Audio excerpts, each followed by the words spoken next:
মদিনায় যত মুনাফিক ছিল জমের মতো ভয় পাইতো সাইয়েদনা ওমরকে। শয়তানদের লিডার ইবলিসও ভয় পেত ওমরকে।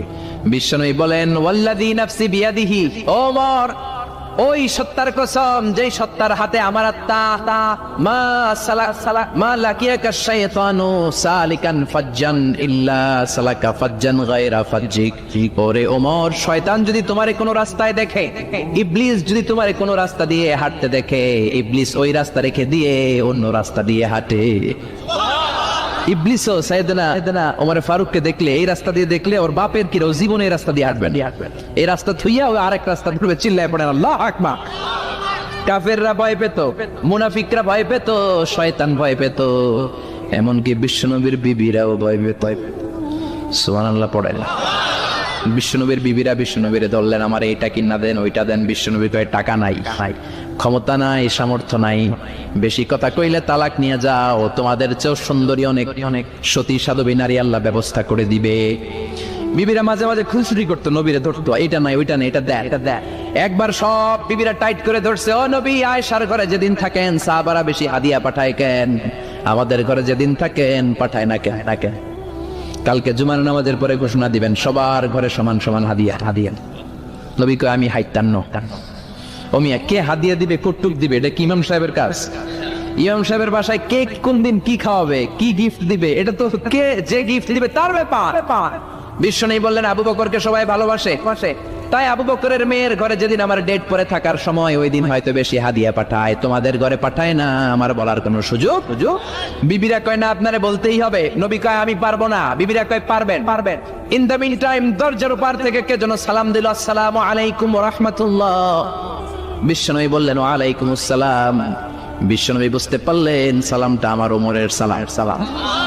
বিশ্বনবী সালামের উত্তর দিয়ে বিবিদের দিকে তাকায়, দেখে একটা বিবি ওর সামনে নাই, সব উদাও, ভ্যানিশ হয়ে গেছে। ওমর সুবহানাল্লাহ পড়বেন না?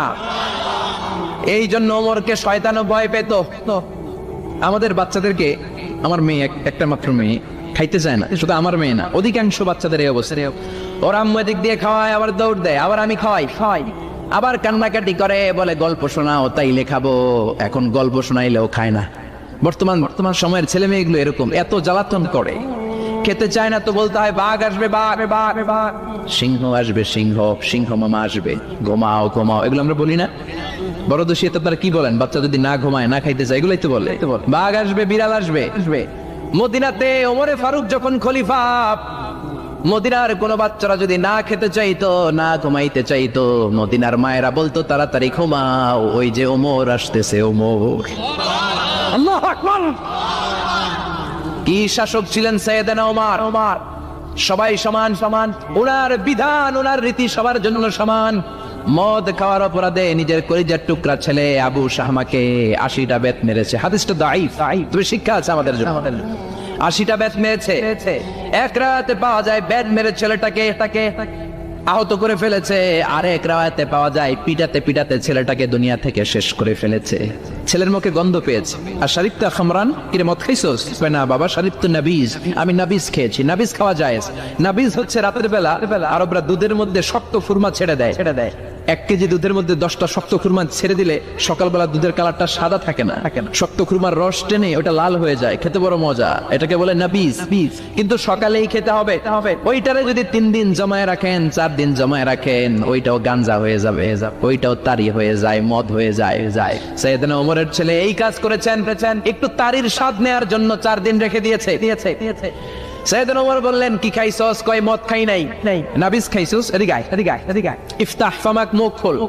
করার পরে মুখের সামনে নাক নিয়ে গন্ধ দেখে, মদের গন্ধ, কলারটা ধরে মসজিদে নববীতে নিয়েছেন। ইন দা মিন টাইম মসজিদে নববীতে জোহরের নামাজ হয়। নিজের ছেলেকে মসজিদে নববীর উস্তাদা বলে, উস্তাদাতু মসজিদে নববী, মসজিদে নববীর পিলারে বেঁধেছেন।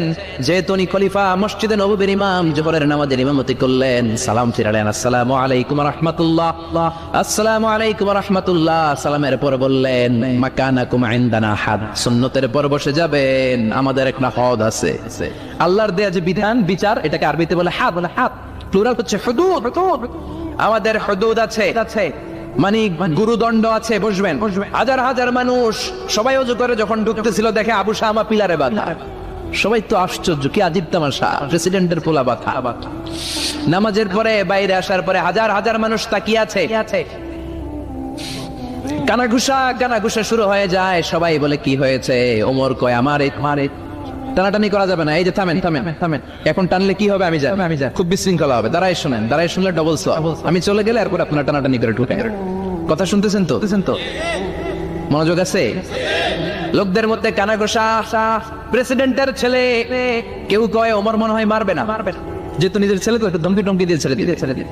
কেউ বলায় না, ওমর তো এত সহজ মানুষ না, মদের বিচার তো 80টা বেদ, মনে হয় 40টা মারবে। কেউ কয় না 80টাই মারবে। ওমর চেয়ারে বসে জল্লাদরে ডাকলেন, বললেন ইবদা বিসমিল্লাহ, নে চাবুক শুরু কর। বাইতুল মাল থেকে শক্ত সাইজের একটা চাবুক আনবি। জল্লাদ চাবুক এনে দাঁড়ালেন। ওমর বললেন ইবদা বিসমিল্লাহ, শুরু কর। জল্লাদ মারতে শুরু করেছে। ওয়াহিদ, ইতনাইন, তালাতা, 3টা মারার পরে এক থাপ্পড় মেরে জল্লাদকে 3 হাত দূরে ফেলে দিলেন। ধমক দিয়ে বললেন তুই চাবুক মারস নাকি চাকরি বাঁচাস? আসলে জল্লাদ কিন্তু আসতে পারে নাই, দেহের যত জোর ছিল জোর দিয়ে মেরেছে, কিন্তু ওমরের পছন্দ হয় নাই। ওমর বলে আইন্দাকা তালাতা আইন্দে ওয়াহিদ, তোর হিসাবে চাবুক মারা হয়েছে 3টা, আমি ওমরের হিসাবে মায়ের হয়েছে একটা। চাবুক আমার হাতে দে, আমি 2 নাম্বার থেকে শুরু করি। ওমর ফারুক 2 নাম্বার শুরু করলেন, 2, 3। এক একটা চাবুক মারে ছুপ করে চামড়া ছিলে, রক্তগুলো মসজিদে নববীর বারান্দার পিলারের মধ্যে লাগে। ওমরের চেয়ে শক্তিশালী দ্বিতীয় কোনো পুরুষ মদিনার জমিনে ছিল নাকি?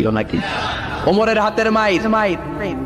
ছেলেটা চিৎকার দিয়ে বলে বাবা, ও আব্বা, আর মদ খাবো না, ছেড়ে দেন, আর খাবো না।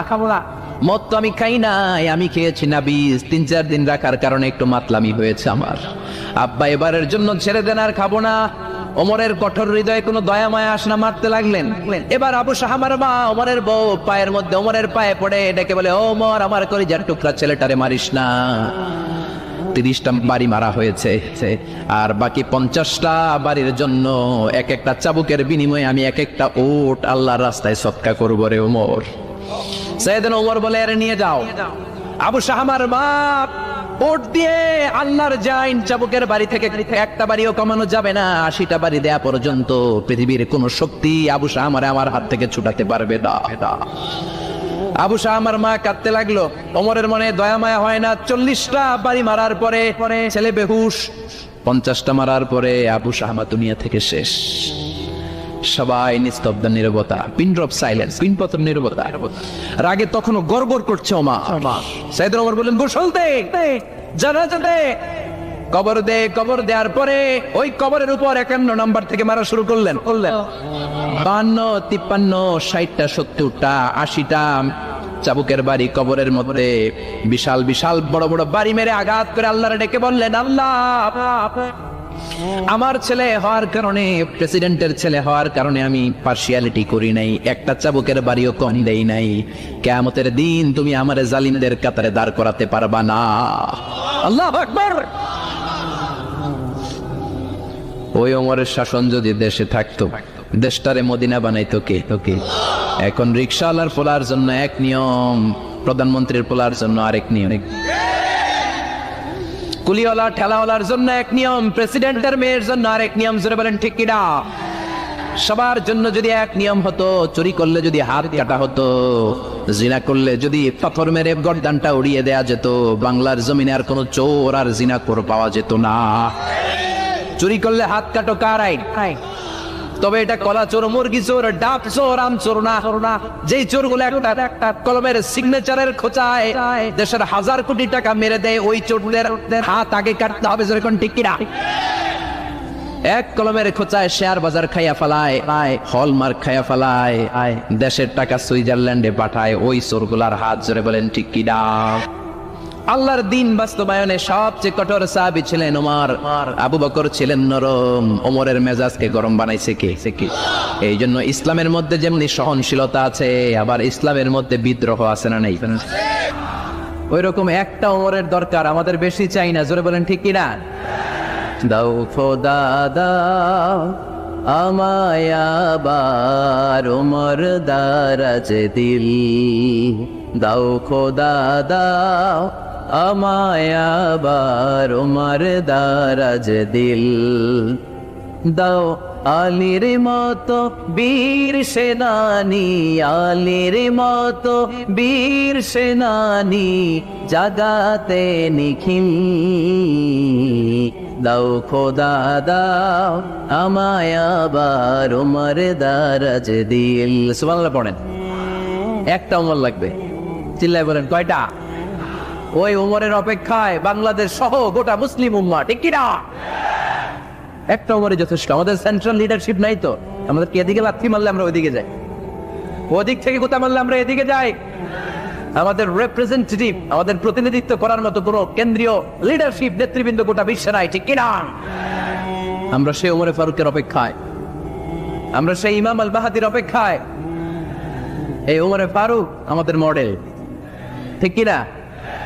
থার্ড ইন পজিশন এই পুরা উম্মতের মধ্যে ওনার পজিশন নাম্বার 3। 1 নম্বর পজিশন বিশ্বনবীর, কার? 2 নম্বর পজিশন কার? আবু বকর। 3 নম্বর পজিশন কার? ওমরে ফারুকের। বিশ্বনবী বলতেন লা নবিয়্যা বা'দি, লা নবিয়্যা বা'দি, আমার পরে কোনো নবী নাই। ওয়ালা রাসূলা, আমার পরে কোনো রাসূলও নাই। আমার নবীর পরে আর কোনো নবী আছে? আমার নবীর পরে আর কোনো রাসূল আছে? এই যে কাদিয়ানি যে একটা সম্প্রদায় আছে, এরা কি মুসলিম নাকি অমুসলিম? মুসলিম সম্প্রদায়ের সাথে এদের কোনো সম্পর্ক নাই, চিল্লা বলেন ঠিক কি না? এরা যদি মুসলমান হতে চায়, আমার নবী দ্য লাস্ট মেসেঞ্জার বিশ্বনবীকে খাতামুন নবী হিসেবে সংবাদ সম্মেলন করে গোটা বিশ্বকে জানাই দিতে হবে, তারপরে তাদেরকে আমরা মুসলিম হিসেবে স্বীকৃতি দিব, চিল্লা বলেন ঠিক কি না? তা না হলে তারা কোন ধর্মের এটাকে জানাই দিতে হবে। No inferiority complex, no identity crisis. Identity ক্রাইসিসে থাকা যাবে না। আপনারা কোন ধর্মের এটা জানায় দেন। আপনারা বিশ্বনবীরও শেষ নবী মানবেন না, আবার মুসলিম বলেও নিজেদেরকে ট্যাগ লাগাতে চাইবেন। সাধারণ মুসলমানরা এটা এই তোকাবাজি মানে না, চিল্লায় বলেন ঠিক কি না? আমার নবীর পরে কোনো নবী নাই, আমার রাসূলের পরে কোনো রাসূল নাই, ঠিক কি না? আল্লাহর হাবিব বলতেন লাউ কানা বা'দি নাবিয়্যুন লাকানা উমর, তবে আমার পরে যদি নবী হওয়ার যোগ্যতা কারো থাকে, আমার উমরের ওই যোগ্যতা আছে। সুবহানাল্লাহ পড়েন। প্রভু তুমি বলেছ রাসূল দেবে না, বলনি দেবে না ওমর, বলনি দেবে না হামজা তারি, খালিদ বিজয় সমর। প্রভু তুমি বলেছ রাসূল দেবে না, বলনি দেবে না ওমর, বলনি দেবে না হামজা তারি, খালিদ বিজয় সমর। প্রভু তুমি বলেছ রাসূল দেবে না। সুবহানাল্লাহ পড়েন। এজন্য আমরা একটা ওমর চাই। কয়টা? বেশি লাগবে? নেতার মতো নেতা কয়টা লাগে? জোরে বলেন কয়টা? Enough, that's enough. Omar Farooq our super hero. ওনার সাথে বিশ্বনবী সাল্লাল্লাহু আলাইহি ওয়াসাল্লামের মুসাহারার সম্পর্ক ছিল। ওমর ফারুক যে বিশ্বনবীর শ্বশুর, এটা অনেকে জানেই না। ওমর ফারুক রাদিয়াল্লাহু তাআলা আনহু বিশ্বনবীর শ্বশুর ছিলেন। এটা আজকে নতুন শুনছেন, কে কে হাত তোলেন? দেখছেন হুজুর? সঠিক বলছি না আমি? অনেকে আমরা জানি না। মাশাআল্লাহ, জানতে লজ্জা নাই, শিখতে লজ্জা নাই। লজ্জা হচ্ছে অজ্ঞতায় আর মূর্খতায়, ঠিক কি না? আমরা শিখতে রাজি আছি। যে কথা বলে আমরা তার ছাত্র। আমার আগে হুজুর কথা বলতেছিলেন, আমরা ছিলাম ছাত্র। এখন আমি কথা বলতেছি, এখন আমরা সবাই হয়ে গেছি ছাত্র, ঠিক কি না? যিনি বলেন তিনি শিক্ষক, বাকিরা আমরা ছাত্র, ঠিক কি না? 4 খলিফার 2 খলিফা, ইসলামের 4 খলিফার 2 খলিফা বিশ্বনবীর মেয়ের জামাই, আর বাকি 2 খলিফা বিশ্বনবীর শ্বশুর। সুবহানাল্লাহ পড়েন। সাইয়েদনা আলী রাদিয়াল্লাহু তাআলা আনহু, সাইয়েদনা উসমান যুন নূরাইন বিশ্বনবীর মেয়ের জামাই। উসমান রাদিয়াল্লাহু তাআলা আনহুর কাছে বিশ্বনবী 2 মেয়েকে বিয়ে দিয়েছিলেন। একজন মারা যাওয়ার পরে আরেকজন। বিশ্বনবী বলেছেন এরপরে আরেকটা থাকলে ওইটারও বিয়ে দিতা। সুবহানাল্লাহ পড়বেন না? 2 জন ছিল মেয়ের জামাই, আর 2 জন ছিল শ্বশুর। সাইয়েদনা আবু বকর শ্বশুর, বিশ্বনবীর স্ত্রী আম্মা জান আয়েশা রাদিয়াল্লাহু তাআলা আনহার বাবা। বিশ্বনবীর স্ত্রী আম্মা জান হাফসা রাদিয়াল্লাহু তাআলা আনহার বাবা ছিল সাইয়েদনা ওমর ফারুক। চিল্লায় পড়ে আল্লাহু আকবার। জানো তো না পজিশন না? সাইয়্যিদু কুহুলিল জান্নাহ, জান্নাতে যত নারীরা যাবে, নারীদের সর্দারিনী হবে সাইয়্যিদাতুনা ফাতেমা রাদিয়াল্লাহু তাআলা আনহা। এই ফরিদপুরের যত ইয়াং স্টাররা, তোমরা যারা জান্নাতে যাবে, তোমাদের লিডার হবে সাইয়েদনা হাসান আর হুসাইন রাদিয়াল্লাহু তাআলা আনহুমা। আর বয়স্ক মুরব্বীরা যারা জান্নাতে ঢুকবেন, আপনাদের লিডার হবে সাইয়েদনা আবু বকর আর সাইয়েদনা ওমর ফারুক রাদিয়াল্লাহু তাআলা। সুবহানাল্লাহ পড়তে পারলেন না? ওমরে ফারুক এটা সাধারণ কোনো ক্যারেক্টারিস্টিক্স নয়, ওনাকে আল্লাহ তাআলা নলেজও দিয়েছেন, আবার দিনদারিও দিয়েছেন। আমার দিনী ভাইয়েরা, খেয়াল রাখবেন, কোনো আলেমের মধ্যে বা কোনো নেতার মধ্যে যদি এই দুইটার সমন্বয় আপনি পান, যে তার জ্ঞানও আছে আবার দিনদারিও আছে, he belongs the knowledge and he belongs the তাকওয়া, সে গোটা বিশ্বকে জয় করে ফেলবে, ঠিক কিনা? যার মধ্যে জ্ঞান আছে, যার মধ্যে তাকওয়া আছে, তারে কেউ থামায় রাখতে পারে? ওমরে ফারুককে এই দুই নেয়ামত দিয়ে ধন্য করেছে কে? সহিহ বুখারীর বর্ণনা, বিশ্বনবী সাহাবীদের সামনে একটা স্বপ্নের কথা বলছেন। বিশ্বনবী বললেন, আমি স্বপ্নে দেখলাম আমার আঙ্গুলের ফাঁকা থেকে দুধ বের হচ্ছে, আমি তৃপ্তি সহকারে দুধ খেলাম, খাওয়ার পরে দেখলাম আঙ্গুলের মধ্যে একটু দুধ লেগে আছে, আমার আঙ্গুলে অতিরিক্ত লেগে থাকা দুধটা আমি ওমরে ফারুকের মুখের মধ্যে লাগিয়ে দিলাম। সাহাবারা বললেন, ইয়া রাসূলুল্লাহ, ইয়া হাবিবাল্লাহ, মাযা আওয়ালতা বিহি, এই স্বপ্নের আপনি কি ব্যাখ্যা করলেন, আমরা তো বুঝলাম না। বিশ্বনবী বললেন, আওয়ালতু বিহি আল ইলম, আমি এই দুধ দিয়ে জ্ঞানের ব্যাখ্যা করেছি, কারণ ওমরকে আল্লাহ যেই জ্ঞান দিয়েছে গোটা বিশ্বের কাউকে এত জ্ঞান দেয় না। এজন্য স্বপ্নে যদি কেউ দেখেন যে আপনি দুধ খাচ্ছেন, তার মানে আল্লাহ তাআলা আপনার জ্ঞান বাড়ায় দিবেন।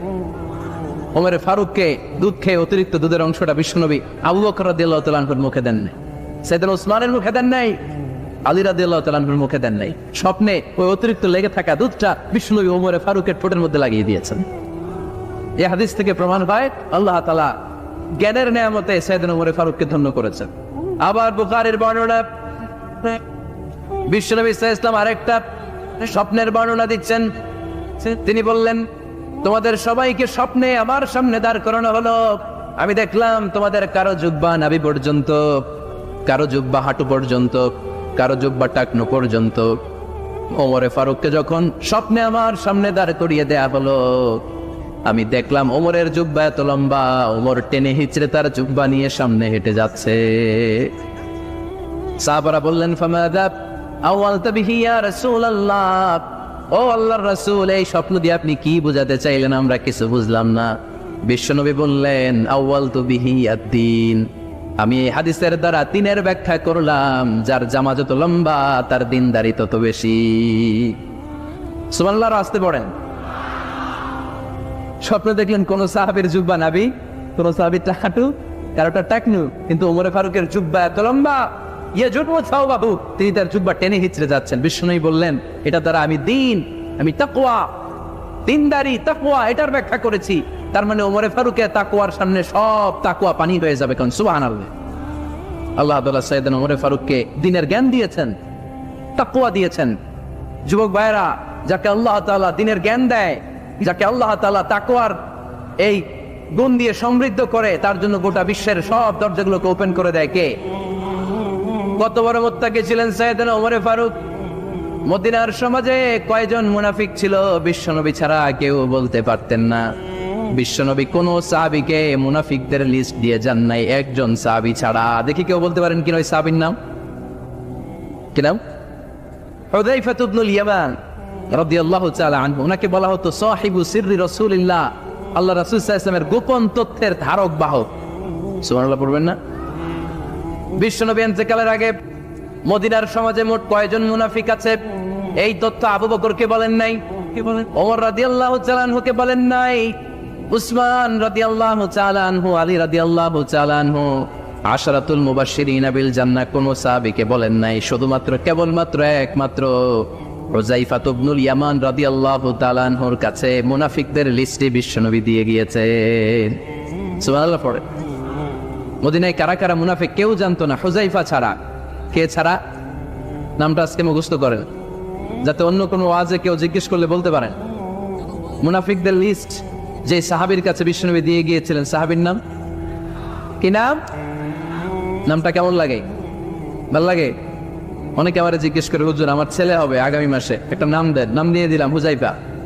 যাদের হবে ছেলে, এলাকায় যাদের নেক্সট কয়েক মাসের ছেলে হবে, খালি হুযায়ফা চলবে। কি চলবে? ভাল লাগে? নামটা ভাল লাগে? রাইখেন, অনেক সুন্দর নাম।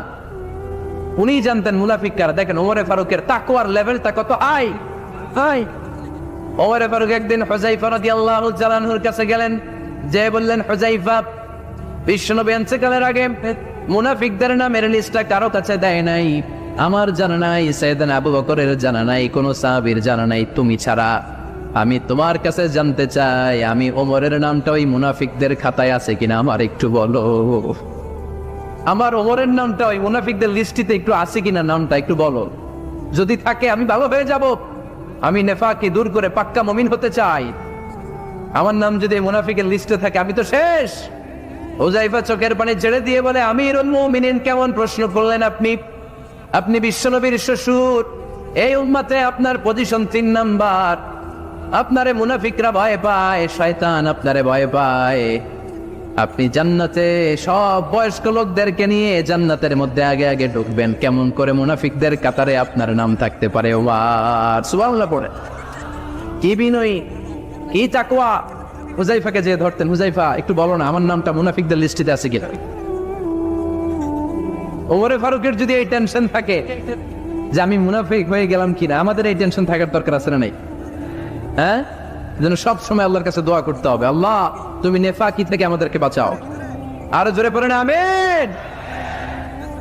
ওমরে ফারুক রাদিয়াল্লাহু তাআলা আনহু আমাদের সুপার হিরো, আমাদের সবাই বলেন আমাদের। উনি কত বড় সুপার হিরো শুনেন। উনি জুমার খুতবা দিচ্ছেন। কি দিচ্ছেন? মসজিদে নববীতে খুতবার মাঝখানে হঠাৎ বললেন, ইয়া সারিয়াতুল জাবাল, ইয়া সারিয়াত ইবনে জানিমিল জাবাল। এই কথা বলেই আবার খুতবা দিতে শুরু করলেন। ওনার এই ইয়া সারিয়াত ইবনে জানিমিল জাবালের সাথে আগের কথারও কোনো মিল নাই, পরের কথারও কোনো মিল নাই। জুমার নামাজের পর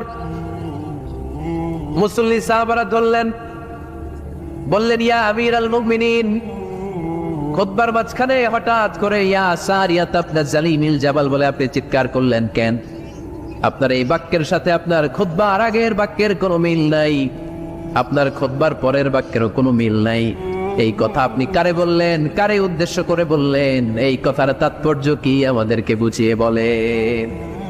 ওমরে ফারুক বললেন, আমি যখন খুতবা দিচ্ছি আমি দেখতে পেলাম ওই যে কয়েক মাস আগে আমি আমার মুসলিম সেনাবাহিনী পারস্যে আক্রমণের জন্য পাঠিয়েছি বর্তমান ইরানের ওই বিশাল এলাকাতে পারস্যে আমি আমার ব্যাটালিয়ন পাঠিয়েছি। আমি হঠাৎ করে দেখতে পেলাম আমার মুসলিম বাহিনীর সেনাপতি যুদ্ধের এক পর্যায়ে তার ডানে আছে উপত্যকা, বায়ে আছে পাহাড়। সে পাহাড়ি রাস্তা ছেড়ে দিয়ে উপত্যকার দিকে যেতে শুরু করেছে। আমি দেখতে পেলাম আবার মুসলিম বাহিনী যদি উপত্যকার দিকে ছুটে বেড়ায়, কাফের মুশরিকরা আমার মুসলিম বাহিনীকে কচুকাটা করে ফেলবে। তাই আমি এখান থেকে তাদেরকে কমান্ড দিয়ে বলেছি, ইয়া সারিয়াতাল জাবাল, উপত্যকার দিকে নয় পাহাড়ের দিকে যাও, তাহলেই তোমাদের বিজয় নিশ্চিত হয়ে যাবে। উপত্যকার দিকে যেও না, ইলাল জাবাল, ইলা সারিয়াতিল জাবাল, পাহাড়ের দিকে ছোট। সাহাবারা অবাক। ঘটনা কি? উনি বসে আছেন মদিনায় মসজিদে নববীর মিম্বারে দাঁড়িয়ে। উনি যদি ইয়া সারিয়াতাল জাবাল বলে, এটা কি ইরানে যাবে নাকি? ও মিয়া, তখনকার সময়ে বর্তমানের মতো মোবাইল ছিল নাকি, ইন্টারনেট ছিল নাকি, কিছু ছিল? খালি মুখে আমি যদি বলি ইয়া সারিয়াতাল জাবাল, এটা ইরানে যাবে, ইন্ডিয়া যাবে, ঢাকায় তো যাবেন, ফরিদপুর শহরে তো বসবে না, ঠিক কিনা? কিন্তু এটা আমিরুল মুমিনিন বিশ্বাসী সাহাবারা বিশ্বাস করে নিল। কিছু মুনাফিক ছিল, এরা কয় না ঝামেলা আছে, এটা তো সম্ভব না। এক কাজ করি, এই সেনাপতি যখন বিজয়ী বেশে মদিনায় ফিরে আসবে আর আমরা ধরব। এরা দিন গুনতে লাগলো, এই সেনাপতি মুসলিম বাহিনী নিয়ে পারস্য জয় করে কবে ফিরে আসবে। এই মুনাফিকের দলগুলো কখনো সেনাবাহিনীকে অভ্যর্থনা জানাতে যেত না, কিন্তু এইবার সবার আগে মদিনার উপকণ্ঠে যে সেনাপতিদেরকে অভ্যর্থনা জানানোর জন্য ফুল নিয়ে রেডি। ফুল নিয়ে দাঁড়ায় সেনাপতি ঢুকার সাথে সাথে ধরছে, এই সেনাপতি কোত্থেকে আসছে? পারস্য জয় করে আসছি। এমন এমন দিন, জুমার দিন দুপুর বেলা যুদ্ধের মাঝখানে আমিরুল মুমিনিনের কণ্ঠের কোনো কথাবার্তা শুনছো নাকি? সেনাপতি অবাক, কয় তোমরা জানলা কেমনে? শুনছি তো। সুবহানাল্লাহ পড়বেন না? আমরা যুদ্ধে একটা ভয়ঙ্কর অবস্থার মধ্যে ছিলাম। পেছন থেকে শত্রু আমাদেরকে আক্রমণ করতে শুরু করে দিল। ডানে যাব না বায়ে যাব, সামনে যাব নাকি পেছনে যাব, রাস্তা খুঁজে পাচ্ছি না। ডান দিকে ছিল আমাদের উপত্যকার রাস্তা, বাঁ দিকে ছিল পাহাড়ি পথ। আমরা সোজা পথ হবে মনে করে উপত্যকার দিকে ছুটতে আরম্ভ করলাম। হঠাৎ করে আমিরুল মুমিনিনের কণ্ঠ বজ্র কণ্ঠে আমার কানের মধ্যে ভেসে আসলো। আমার মনে হলো আমিরুল মুমিনিন কেমন যেন আমাকে কমান্ড দিচ্ছেন আর বলছেন, ইয়া সারিয়াতাল জাবাল, ডান দিকে উপত্যকার পথে নয়, তাড়াতাড়ি পাহাড়ের দিকে সৈন্যবাহিনী নিয়ে উঠে যা। পাহাড়ের দিকে, ডানে না, this is wrong track and this is the right track. ওই দিন যদি ওমরে ফারুকের ওই গাইডলাইন, আমিরুল মুমিনিনের কমান্ড যদি আমি না শুনতাম, আজকে বিজয়ের বেশে ফিরতেও পারতাম না, আমাদের চেহারাও তোমরা দেখতে পেত না। ওমরে ফারুকের ওই কমান্ড, ওই গাইডলাইন অদৃশ্য থেকে শোনার কারণে এই পারস্যের মধ্যে আমাদেরকে সেই যুদ্ধে বিজয় দান করেছে কে? দিস ইজ ওমরে ফারুক, দিস ইজ ওমরে ফারুক। বিশ্বনবী বলতেন, ওমর, মা লাকিয়াকা শাইতানু সালিকান ফাজ্জান ইল্লা সালাকা ফাজ্জান গায়রা ফাজ্জিক। ওমর, শয়তান ইবলিস যদি তোমার কোনো রাস্তা দিয়ে হাঁটতে দেখে, শয়তান ওই রাস্তা রেখে দিয়ে অন্য রাস্তা দিয়ে হাঁটে। সুবহানাল্লাহ। বাড়িতে যাই বললেন, কে বলতেছে? বিশ্বনবী। কার ব্যাপারে? কার ব্যাপারে? ওমরে ফারুকের ব্যাপারে। শয়তান যদি দেখে যে ওমরে ফারুক এই রাস্তা দিয়ে হাঁটতেছে, শয়তান ওই রাস্তা রেখে দিয়ে অন্য রাস্তা দিয়ে হাঁটে। সুবহানাল্লাহ পড়ে। রাত্রিবেলা আমরা আমাদের বাচ্চা ছেলে মেয়েদেরকে যখন খাওয়াই, বাচ্চারা খেতে চায় না, এরকম হয় আপনাদের ফরিদপুর এলাকায়? এই এলাকায় হয় নাকি? খেতে চায় না বাচ্চারা, এই চকলেট দেখায়া, এই মিনা কার্টুন দেখায়া, এইটা সেইটা, এগুলো সেগুলো বলে, গল্প টল্প বলে পুলায়া খাওয়ানো লাগে, তাই না? তারপরেও খায় না। আমারও ছোট মেয়ে আছে, খেতে চায় না, এইটা সেইটা এমনি সেমনি খাওয়ানো লাগে। তো শেষে না পেরে মা বাবা বলতে বাধ্য হয়, ওই যে ভূত আসতেছে, ভূত, তাড়াতাড়ি তাড়াতাড়ি খাও, তাহলে যে ভূত ধরবে তোমারে। ওই যে বাঘ আসতেছে, বাঘ, তাড়াতাড়ি খাইলে তাহলে বাঘে কামড়াবে। বলি না আমরা? আপনারা কি বলেন? ভূত। আর কি বলেন? হ্যাঁ হ্যাঁ, আচ্ছা, এক এক জায়গায় এক একটা আমরা বলি, ভূত আসবে, বাঘ খাবে, ভাল্লুক খাবে, তাড়াতাড়ি খাও। মদিনাতে যখন ওমরে ফারুক আমিরুল মুমিনিন, মদিনার মায়েরাও বাচ্চাদেরকে খাওয়াতে পারতো না, ছোট্ট মেয়েদেরকে খাওয়াতে পারতো না, খাওয়া নিয়ে যন্ত্রণা করতো। বাচ্চারা যখন মদিনায় খেতে চাইতো না রাত্রিবেলায়, মদিনার মায়েরা বলতো, তাড়াতাড়ি খাও, হা হুয়া ইয়াতি উমর, হা হুয়া ইয়াতি উমর, তাড়াতাড়ি খা, নাইলে ওই যে ওমর আসতেছে, Omar. This is our super hero সাইয়েদনা ওমর ফারুক রাদিয়াল্লাহু তাআলা আনহু। শুধু শয়তানি ভয় পেত না, মুনাফিকরাও ভয় পাইতো, জমের মতো ভয়। শুধু তাই না, আমাদের আম্মাজান বিষ্ণু ইসলামের স্ত্রীরাও ওমর ফারুককে ভয় পেতেন। সুবহানাল্লাহ কইবেন না? মাঝে মাঝে বিষ্ণু ইসলামের সাথে আম্মাজান আয়েশার ঝগড়া হতো, হতো না? আপনাদের ফ্যামিলিতে ঝগড়া হয়? হয় না? হয় না? কার কার দেখি? পরে আল্লাহ, অনেক আল্লাহর ওলি আছে তো এই জায়গায়, ঝগড়া হয় না? এ কি কথা কয়, ঝগড়া হয় না বলে? বিশ্বনবীর ফ্যামিলিতে ঝগড়া হয়, আপনার ফ্যামিলিতে হয় না? মিষ্টি ঝগড়া। আর ও বিয়েই করে নাই,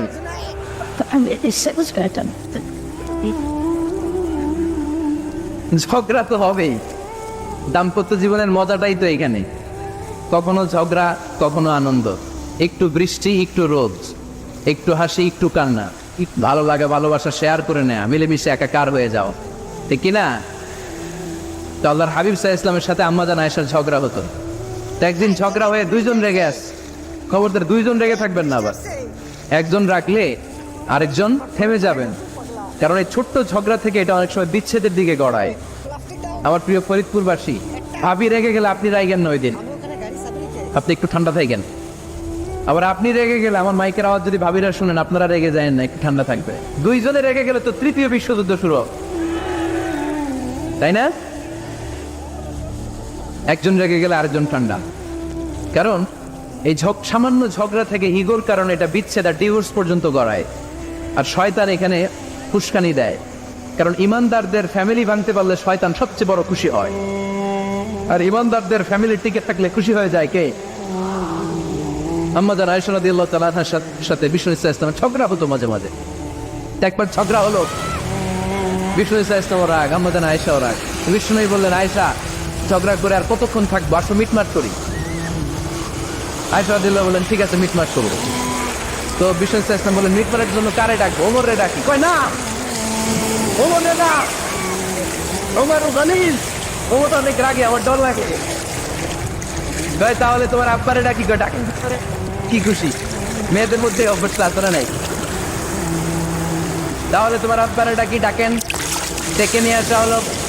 আবু বকর রাদিয়াল্লাহু তাআলা দাঁড়ালেন, আম্মা জান আয়েশা দাঁড়ালেন, বিশ্বনবীও দাঁড়ালেন। বিশ্বনবী বললেন, আয়েশা তোমার আব্বা আসছে, এবার ঘটনা খুলে বলার পালা, তুমি বলবা নাকি আমি বলবো? আম্মা জান আয়েশা বললেন, আপনি বলেন, তবে ওয়ালা তাকুল ইল্লা হাক্কান, যেটা ঘটছে ওইটাই বললেন, মিথ্যা কথা কইেন না। আবু বকর রাদিয়াল্লাহু তাআলা রেগে মেগে আগুন, কি এই কথা তুমি কেমন করে বলো? বিশ্বনবী কি মিথ্যা কথা কখনো বলবে? রেগে রেগে দিলেন মেয়ের গালে এক চড়। বানিয়ে বলতেছি না, মুসনাদ আহমদ ইবনে হাম্বলের হাদিস। বাবার হাতের থাপ্পড়কে আম্মা জান আয়েশা উল্টে বললেন। সাইয়েদনা আবু বকর রাগে গড়গড় করছেন, আবার মারার জন্য তেড়ে গেলেন। এবার বাঁচার জন্য আম্মা জান আয়েশা বিশ্বনবীর পিছনে যে আশ্রয় নিলেন, বিশ্বনবী বাঁচানোর জন্য দুই হাত মেলে দাঁড়িয়ে গেলেন। করেন সুবহানাল্লাহ। বিশ্বনবী যখন দুই হাত মেলে দাঁড়িয়ে গেলেন, সাইয়েদনা আবু বকর রাদিয়াল্লাহু আনহু থেমে গেলেন। সাইয়েদনা আবু বকর রাদিয়াল্লাহু তাআলা আনহু ঘর থেকে বের হয়ে বারান্দায় দাঁড়ালেন। করেন সুবহানাল্লাহ। এবার বিশ্বনবী আম্মা জান আয়েশার কাছে যেয়ে বলেন, ইয়া আয়েশা কাইফা রাআইতিনি আন কুনতু মিনার রাজুল, দেখছো কেমনে বাঁচাইলাম? আপনি না তাকে বর্তমানে ফেলতো আজকে, আমি বাঁচাইছি তোমারে, আমি আমার লগে ঝগড়া করে তুমি। লজ্জায় পড়ে আম্মা জান আয়েশা কিলকিল করে হেসে দিলেন, বিশ্বনবীও হেসে দিলেন। দুইজনের হাসির মধুর আওয়াজ শুনে সাইয়েদনা আবু বকর বাইরে থেকে অবাক, কিরে এতক্ষণ না তুফান, এখন দেখি হাসি।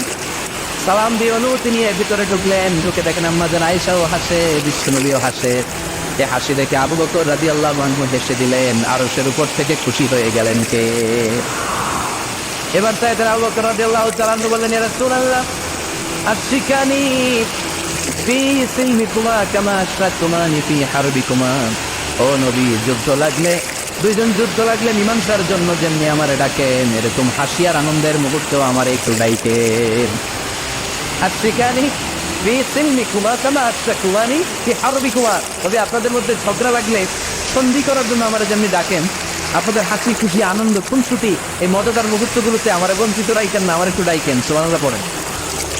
এই মুসনাদ আহমদ ইবনে হাম্বলের হাদিস শোনার উদ্দেশ্য হচ্ছে, বিশ্বনবী প্রথমে ওমর ফারুকের নাম করেছিলেন।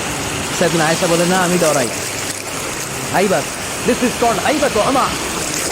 একবার বিশ্বনবীর সব বিবিরা ধরলেন, ও নবী আমাদেরকে এটা দেন, ওইটা দেন, করে এইটা নাই, ওইটা নাই, ওইটা নাই। বিশ্বনবীকে আমার কাছে কিচ্ছু নাই, যদি এমনি আমার বউ হয়ে থাকতে চাও থাকো, তাহলে তা না হলে যা লাগবে কিনে দেবো, সাথে সাথে তালাকও দিয়ে দিব।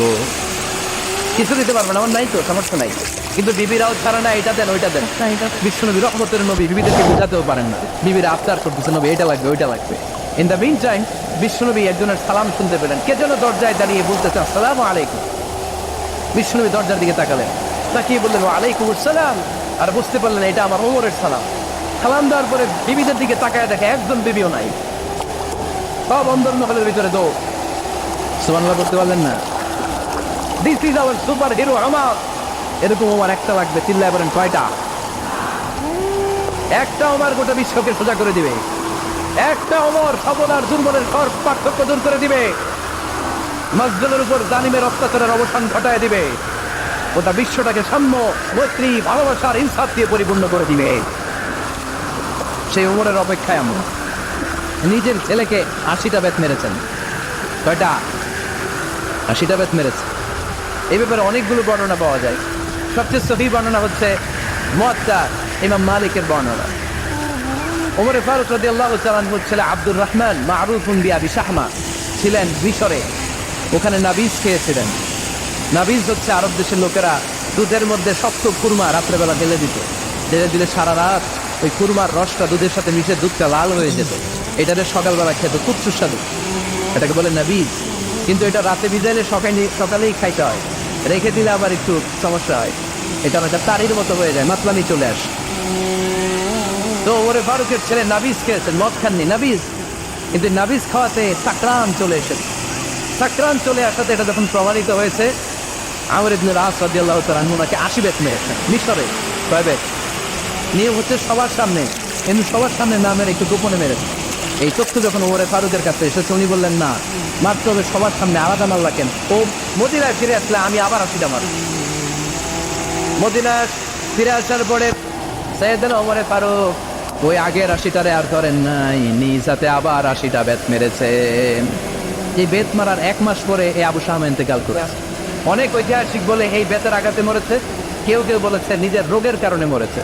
কিন্তু দিস ইজ দ্য ইনসাফ সিস্টেম অফ উমার। নিজের ছেলে বলে ছেড়ে দেয় নাই, এখন নিজের ছেলে হইলে 7 খুন মাফ, নেতার ছেলে হইলে 10 খুন মাফ, এলাকার মরণের ছেলে হইলে 10 খুন মাফ। নো পার্সিয়ালিটি ইন ইসলাম।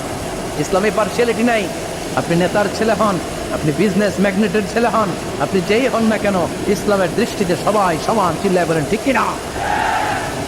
বনু মখজুমিয়া গোত্রের এক নারী চুরিতে ধরা পড়ল।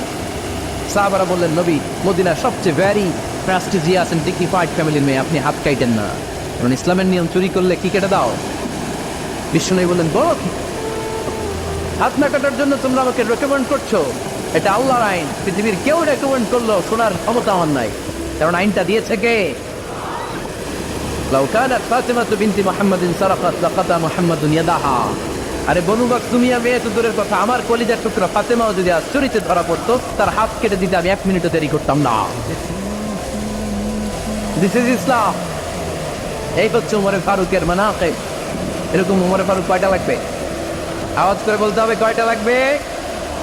একটা লাগবে। এই সাইয়েদনা উমরে ফারুক মদিনার প্রথম চিফ জাস্টিস ছিলেন। সর্বপ্রথম ওনার পরামর্শে সাইয়েদনা আবু বকর রাদিয়াল্লাহু তাআলা কোরআনকে সংকলন করেছেন। আমরা এই যে কোরআন পড়ি 30 পারা, এমদাদিয়া লাইব্রেরির 114টা সূরা, কত সুন্দর সন্নিবেশ করা হয়েছে, এখানে সাজানো হয়েছে। আল্লাহ হাবিব সাল্লাল্লাহু আলাইহি ওয়াসাল্লামের সময় কি এরকম কোরআন ছিল নাকি? ছিল না। খেজুর পাতার মধ্যে, গাছের বাকলের মধ্যে, ওটের বড় হাড্ডির মধ্যে আর পাথরের মধ্যে খোদাই করা কোরআন ছিল। সাইয়েদনা আবু বকরের সময় রাদিয়াল্লাহু তাআলা আনহুর সময় যুদ্ধ হলো, 70 জন হাফেজ সাহাবী ইন্তেকাল করলেন। সাইয়েদনা আবু বকর রাদিয়াল্লাহু তাআলা আনহুকে ডেকে ওমরে ফারুক বললেন, ও আবু বকর, এইভাবে হাফেজে কোরআন সাহাবীরা যদি দুনিয়া থেকে বিদায় হয়ে যায়, আল্লাহর কোরআনও তো বিদায় হয়ে যাবে। আমার পরামর্শ হলো আপনি সব বয়োজ্যেষ্ঠ সাহাবীদেরকে একসাথে করে কোরআনের সব কাগজগুলোকে একসাথে করে একটা নির্ধারিত কপির মধ্যে কোরআনকে সংকলন করে ফেলেন। সাইয়েদনা আবু বকর বললেন, যেটা আমার নবী করেন এটা আমি কেমনে করি? কিন্তু ওমরে ফারুক নাসরবান্দা বলে না, এটা করলে কোনো খারাপ হবে না, ভালোই হবে। মুসলিম উম্মার জন্য এক জায়গায় কোরআন সন্নিবেশিত থাকবে, আপনি করেন।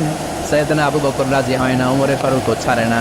ওমরে ফারুক বলতে বলতে বলতে বলতে এমন ভাবে সাইয়েদনা আবু বকর রাদিয়াল্লাহু তাআলা আনহুকে ধরলেন, সব শেষে সাইয়েদনা আবু বকর ওমরে ফারুকের কথায় কোরআন সংকলনে রাজি হয়ে গেলেন। পড়েন সুবহানাল্লাহ। উনি বললেন, ওমর যখন আমাকে বারবার বুঝাতে লাগলো, আল্লাহ তাআলা আমার হৃদয়টা ওমরের কথা শোনার জন্য খুলে দিলেন। আল্লাহ তাআলা কেমন যেন আমাকে ইলহাম করলেন, আবু বকর করো, এই কাজের মধ্য দিয়ে আমি আমার কোরআনকে গোটা বিশ্বে জীবিত রেখে দেব। This is Umar. এই যে আমরা হিজরি সনের যে আমরা গণনা করি, এই হিজরি সনের প্রবর্তক হচ্ছে সাইয়েদনা ওমরে ফারুক। সুবহানাল্লাহ নাই? আপনাদের মনোযোগ আছে না গেছে? কই ঘুমায় গেলেন মনে হয়? তাকবীর দেন তো একজন আওয়াজ করে।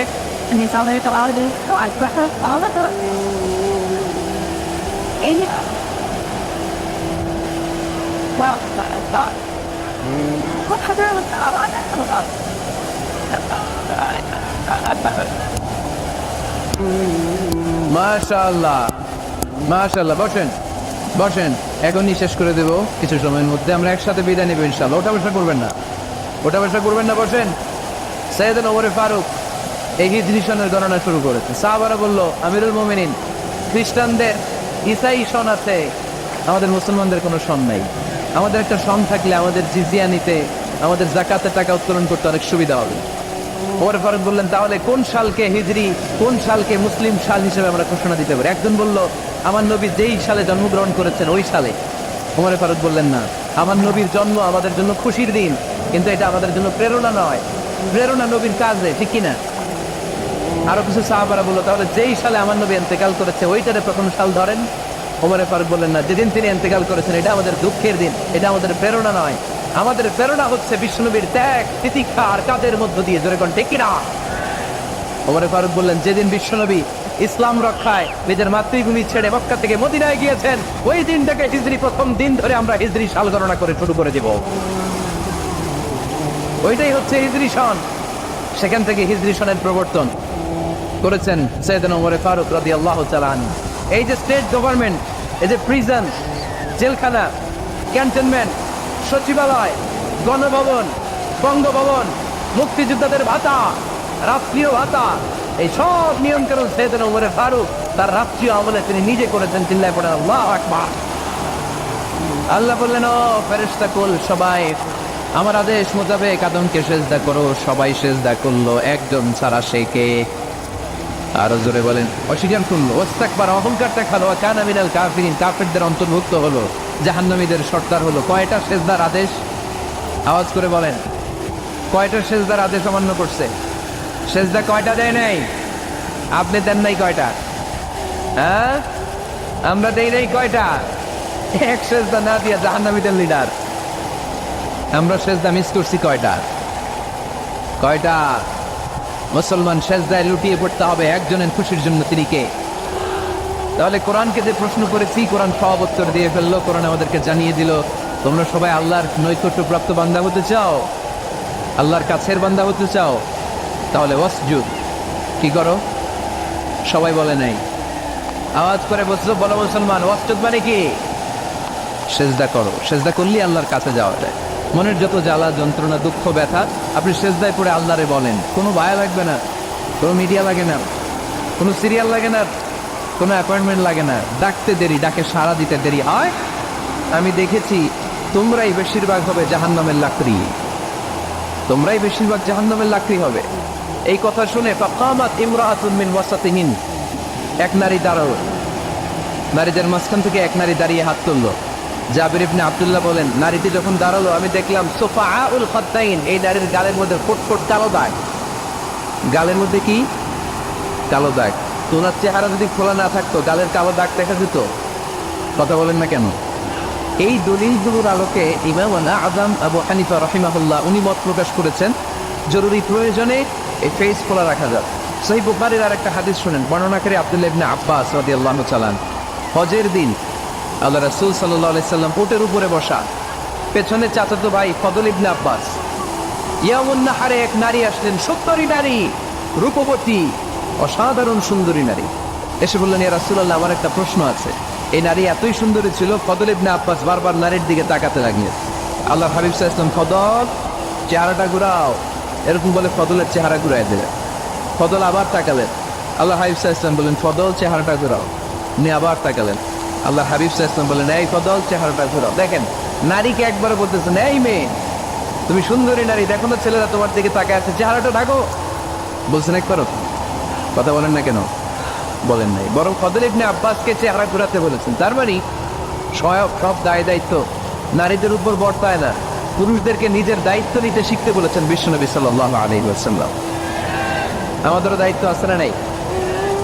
তো এই হাদিসগুলোর আলোকে ইমাম আযম উনি মত পোষণ করেছেন যে ফেস খোলা রাখা যাবে। আমার মত না, তার মানে এটাও একটা মত আছে, ওনাদেরও দলিল আছে। আমার মত হচ্ছে যে শুধু চোখ খোলা রাখতে হবে, বাকি সব ঢেকে রাখতে হবে। তারপরেও ওনারা আমাকে এই মতের দিকে নিতে চাচ্ছে। আমি তো আসলে দুইটা মত শুধু প্রকাশ করেছি। এই পরিবর্তিত বিশ্ব ব্যবস্থায় নারীদেরকে অনেক জায়গায় যেতে হয়, চিকিৎসার জন্য বেরোতে হয়, শিক্ষকতা করতে হয়। আপনি শুধু আপনার মাদ্রাসার গর্তের ভেতরটারই গোটা দুনিয়া ভাববেন না। পেন্টাগনে আমাদের মুসলিম নারীরা চাকরি করে, আমেরিকার মিলিটারি ফোর্সে আমার মুসলিম বোনেরা চাকরি করে, ইংল্যান্ডে, এখানে তো অনেক ইংল্যান্ডের ভাইয়েরা আছে, ওনারা জানবেন, ইংল্যান্ডের পুলিশ সেকশনে আমার মুসলিম বোনেরা চাকরি করে। নানা কারণে ওনাদের পক্ষে ফেস ঢেকে রাখা সম্ভব হয় না, ফলে ওনারা এই মতের আলোকে রুখসাতের উপর আমল করার সুযোগ পায়, ঠিক কিনা? তার মানে এটাও একটা মত আছে, এটাও একটা মত আছে, ওনারা রুখসাতের উপর আমল করে। বাট আমার মত হচ্ছে না, আজিমতটা উত্তম, এটা শ্রেষ্ঠ পর্দা। কারণ চেহারায় যদি দেখে ফেলে সবই দেখে ফেলে। তো আমার মত এইটা, তারপরও আমাকে এই মতের প্রবক্তা বানাতে চায়, এরকম আছে না নাই? বাড়াবাড়ি করবেন না, বাড়াবাড়ি কখনো ভালো ফল বয়ে নিয়ে আসে না। আওয়াজ করে বলতে হবে, ঠিক কিনা? আল্লাহ আমাদের সবাইকে মধ্যম পন্থা অবলম্বনের তৌফিক দান করো। কারো ব্যাপারে সমালোচনা করলেও যেন আমরা ইনসাফের সাথে সমালোচনা করতে পারি। আল্লাহ তুমি তৌফিক দাও, আমাদেরকে সব সময় হকের পক্ষে থাকার তৌফিক দান করো।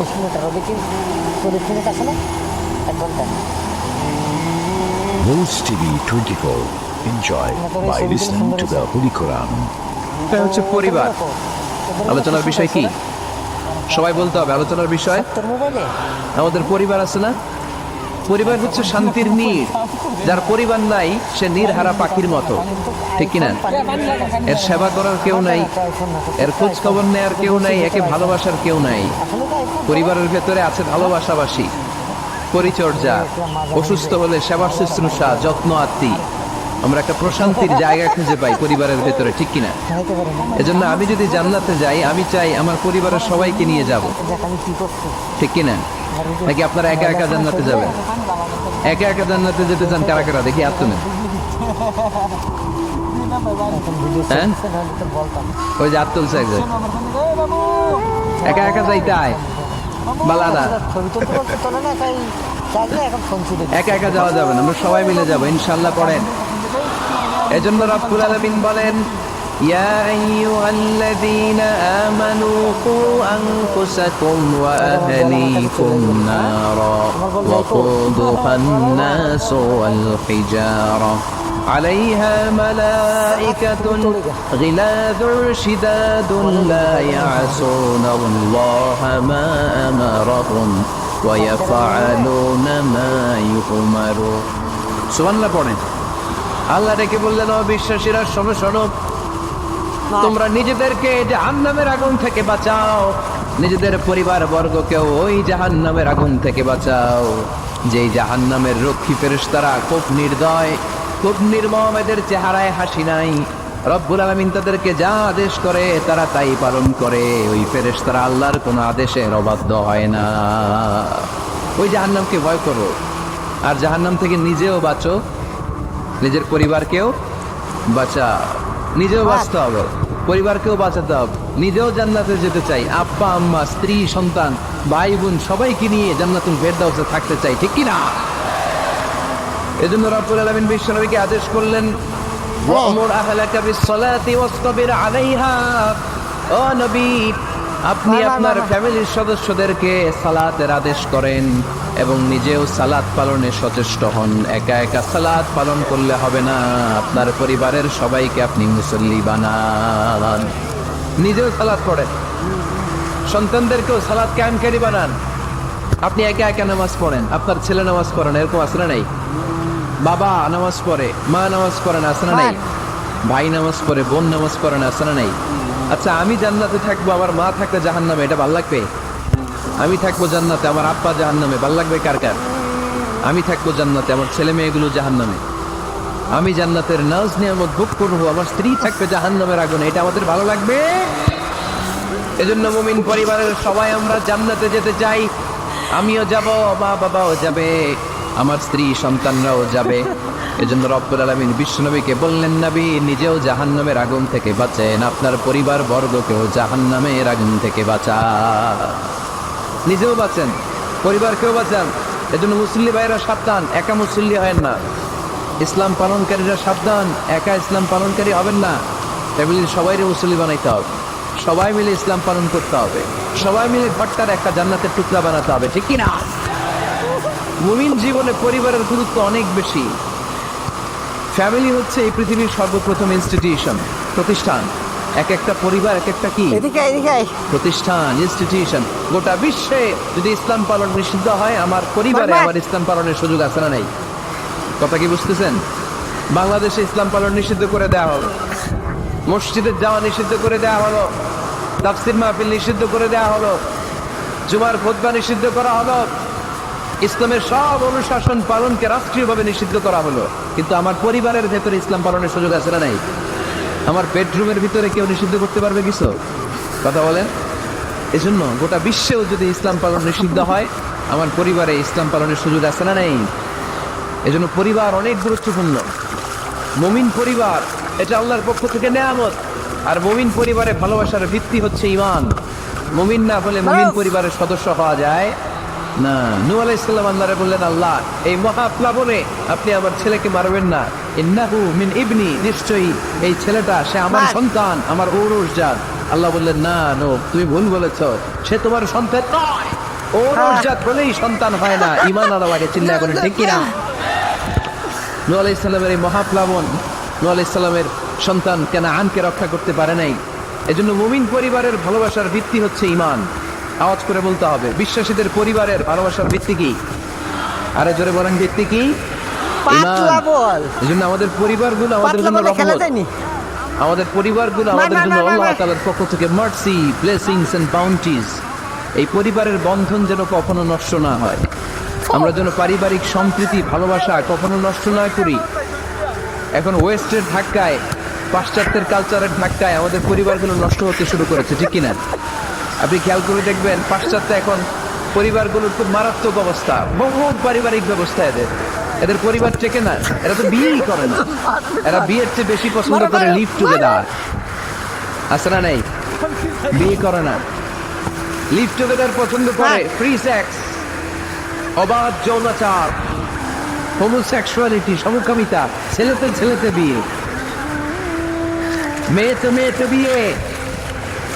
বিয়ে যাক দু একটা হয়, এগুলো 6 মাস 1 বছরের বেশি টিকে না। ডিভোর্সের সংখ্যা বেশি, ভ্রূণপাত, সন্তান হত্যা করার সংখ্যা বেশি, সুইসাইডের সংখ্যাও বেশি, ঠিক কিনা?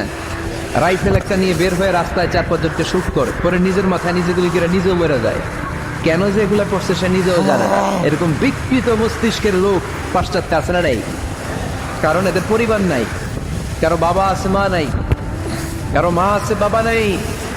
এজন্য পরিবারগুলো আল্লাহ তাআলার পক্ষ থেকে আমাদের জন্য নেকমা, অনেক বড় রহমত, তোর কাছে এসে অনেক বড় বরকত। এজন্য ইসলাম পরিবার গঠন করতে বলেছে, ইসলাম পরিবারকে সংরক্ষণ করতে বলেছে, ইসলাম এই ফ্যামিলি ইনস্টিটিউশনকে আরো শক্তিশালী করতে বলেছে। চিল্লায় বলেন ঠিক কিনা? এই কোরআনে পরিবার নিয়ে অনেক কথা, ফ্যামিলি ম্যাটার্স নিয়ে কোরআনে একটা সূরা আল্লাহ নাযিল করেছেন, সূরাতুত তালাক, অ্যাড্রেসিং দ্য ফ্যামিলি অ্যাফেয়ার্স। শুধু ফ্যামিলি রিলেটেড কথাই সূরাতুত তালাক।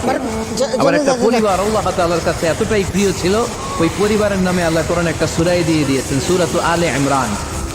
ইমরানের পরিবারের নামে সূরা। সুবহানাল্লাহ পড়বেন না? এজন্য আমাদের পরিবারগুলো অনেক গুরুত্বপূর্ণ।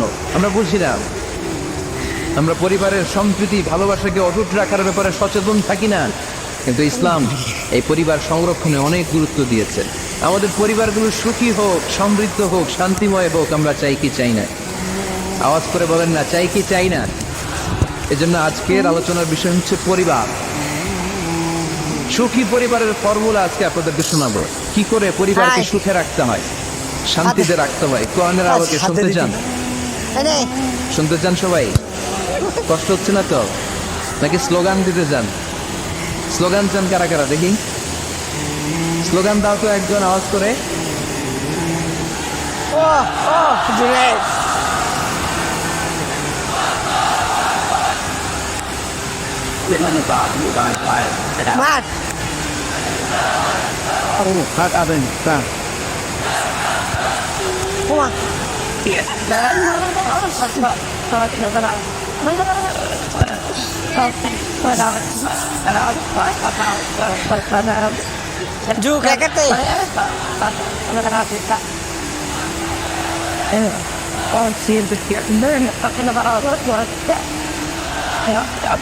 মার প্রেমিকার নাম লেখছে। মারো, তুমি মেয়ে লোকের মতো তুমি মারিস কেন?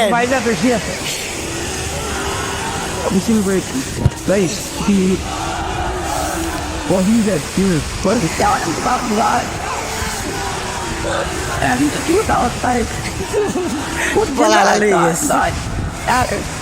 আমাকে বলা হারালো গেছে বাচ্চা নেবে।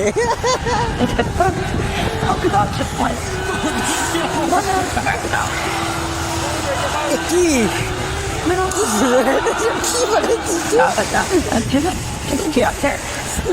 প্রেমিকার নাম লিখে ছবিগুলি প্রেমিকার কাছে পাঠিয়ে যাচ্ছে। মাশাআল্লাহ, আমার এসে বল হালাল হয়ে গেছে মারবির জন্য।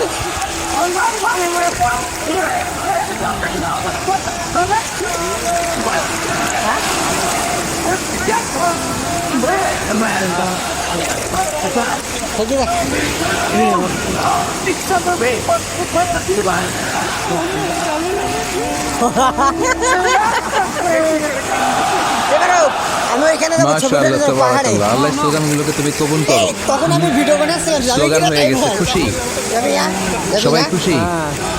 জি হয়। না হলে ঠিক কবি আছে, তোরটা এবার আলোচনায় যাই। সুখী পরিবারের ফর্মুলা। তুই যাবি? কোন পরিবার? যাবে কিনা বল। আওয়াজ করে বলেন, আরো জোরে বলেন। সুখী পরিবারের যাবেন ফর্মুলা। কিনা বলেন। কোরআন সুন্নাহর আলোকে আজকে আমরা এটা জেনে যাব, কি করলে আমাদের ফ্যামিলিগুলো সুখী হবে, সমৃদ্ধ হবে। কোরআন থেকে আমরা যদি প্রেসক্রিপশন নেই, তাহলে কোরআন বলে আমাদের ফ্যামিলিগুলোকে সুখী আর শান্তিময় করতে হলে আমাদের ফ্যামিলির ভেতরে একে অপরকে সালাম দেওয়ার প্রচলন বাড়াইতে হবে। আরে দোয়া কি দেয়। দিবেন? এই হলো আওয়াজ সাবানে। করে বলেন, কি দিবেন? فإذا دخلتم بيوتا فسلموا على أنفسكم এই যে গাছ, আমরা একটা تحية من দামি একটা عند সম্পদ পেয়ে গেছি। الله এটা বেসলি বাংলাদেশ কিনে নিতে পারবো। طيبة। এই যে পেইসা রব্বুল ব্যাংকের আলামিন মার্কেট। বলেন, যখন তোমরা তোমাদের ঘরে ঢুকবা, ঢুকে ওই পরিবার বর্গকে একে অপরকে সালাম দাও।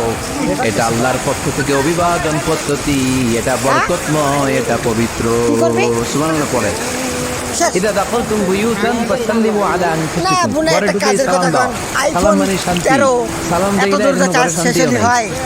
ঠিক কি না? আজকে যে সালাম দেওয়া যাবে না, বাসায় যে এই যে, ভাবির এই যে। আগে সালাম দিবেন, এটা হলো আর্মি ট্রেনিং পারবেন? চলছে। না ভাবি আগে দিতে হবে? যা কে বলে আগে দিবে শুনি? আপনি আগে? বলে তুমি বিয়ে করছো নি? হ্যাঁ,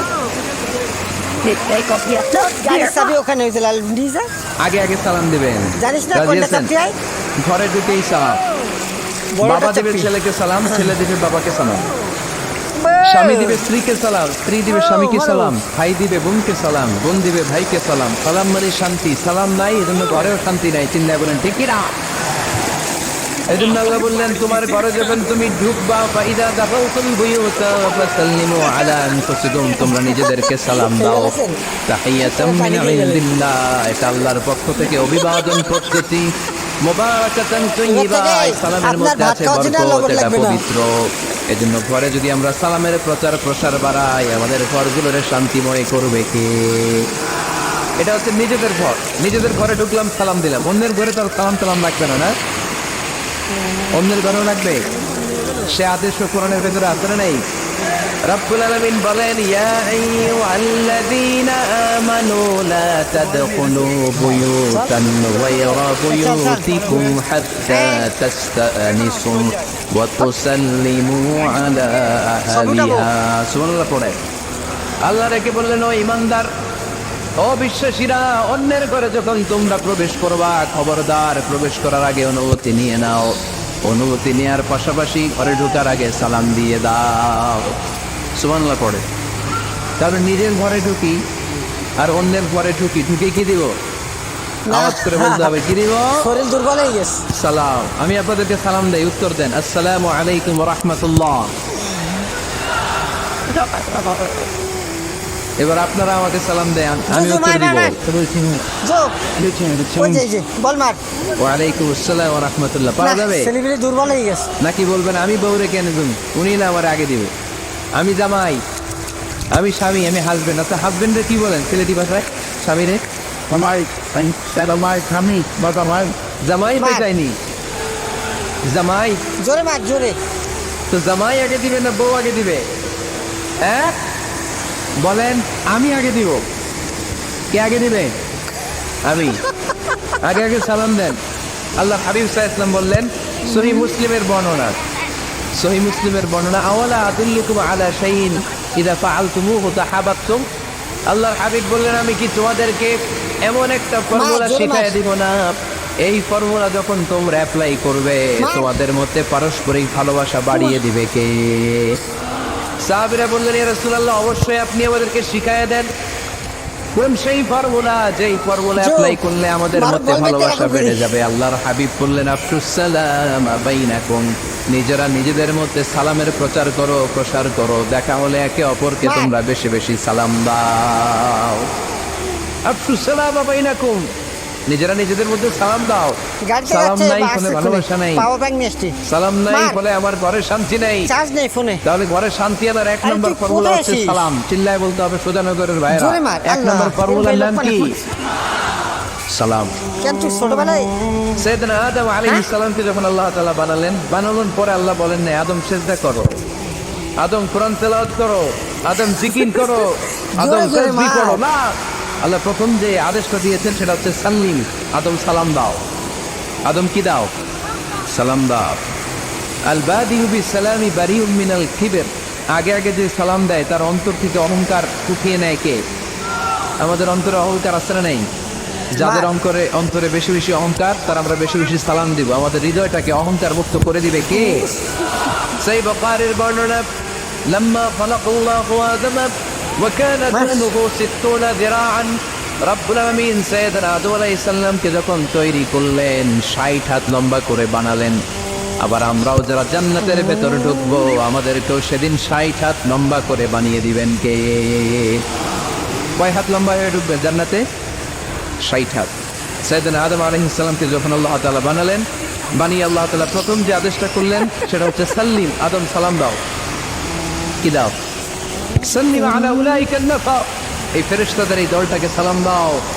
কারণ ইবলিস অহংকারের কারণে সে হয়েছে জাহান্নামী। আল্লাহ চেয়েছেন আমার আদম যেন অহংকারী না হয়, এজন্য আগে আগে সালাম দেওয়া শিখাই দিলেন। চিল্লায় পড়েন আল্লাহু আকবার। আগে যে সালাম দেয় তার হৃদয় থেকে অহংকারকে আল্লাহ মুক্ত করে দেয়, এজন্য আগে সালাম দিবেন। মুরব্বীরা বসে থাকবেন না যে বাচ্চাটা আমার আগে দিবে। অনেক মুরব্বীরা এরকম করে যে আমি দেবো কেন, আমি তো মুরব্বী, ছোটরা আমারে দিবে, এরকম আছে না নাই? না, আপনি দেন না। আপনি কয়েকদিন দিতে দিতে লজ্জায় পড়ে বাচ্চাটাও আপনার সালাম দিতে শুরু করবে, ঠিক কিনা? আপনি আপনার স্ত্রীকে কয়েকদিন দিয়ে দেখেন না, কয়েকদিন দিয়ে দেখেন, দেখবেন কয়েকদিন পরে আপনার স্ত্রীও আপনাকে সালাম দিতে শুরু করবে, ঠিক কিনা?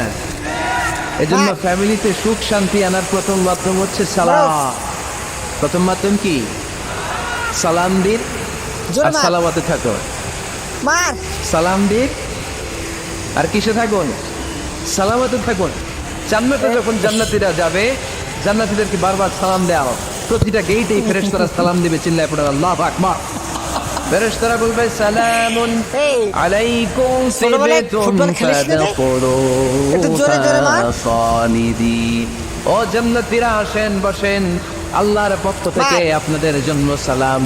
ওয়া তাহিয়াতুহুম ফিহা সালাম, জান্নাতের অভিবাদন পদ্ধতির নাম হচ্ছে সালাম। জান্নাতীরাও একে অপরকে সালাম দিবে।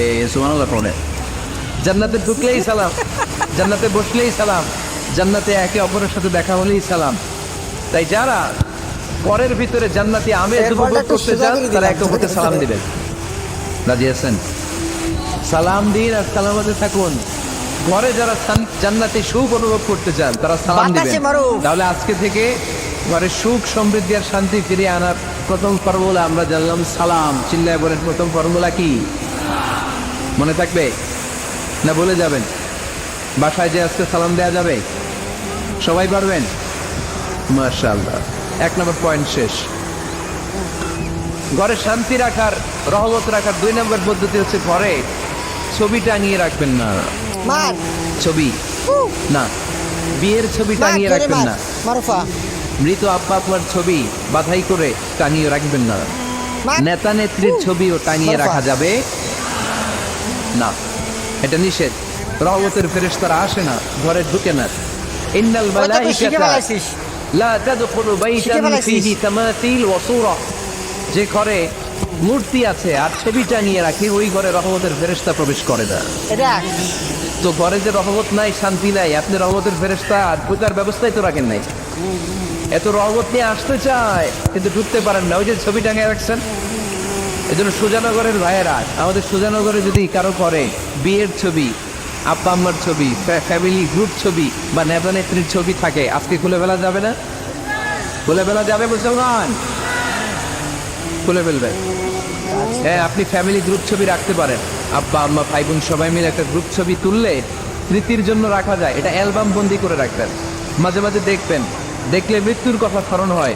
আয় রে, 10 বছর আগের ছবিটা দেখলে কি কুচকুচে কালো দাড়ি ছিল আমার, এখন সাদা হয়ে গেছে, ঠিক কিনা? তখন বুঝবেন যে মৃত্যুর দিকে আমি এগিয়ে যাচ্ছি। এই দুনিয়াটা ক্ষণিকের, একটা ধোঁকা, একটা মরিচিকা, একটা লোভ আর লালসার পেছনে আমরা ছুটে বেড়াচ্ছি। ধোঁকা, আসল জীবন কবরের জীবন। আওয়াজ করে বলতে হবে, ঠিক কিনা? একদিন মাটির ভেতরে হবে ঘরে মন আমার, কেন বাঁধো দালান ঘর।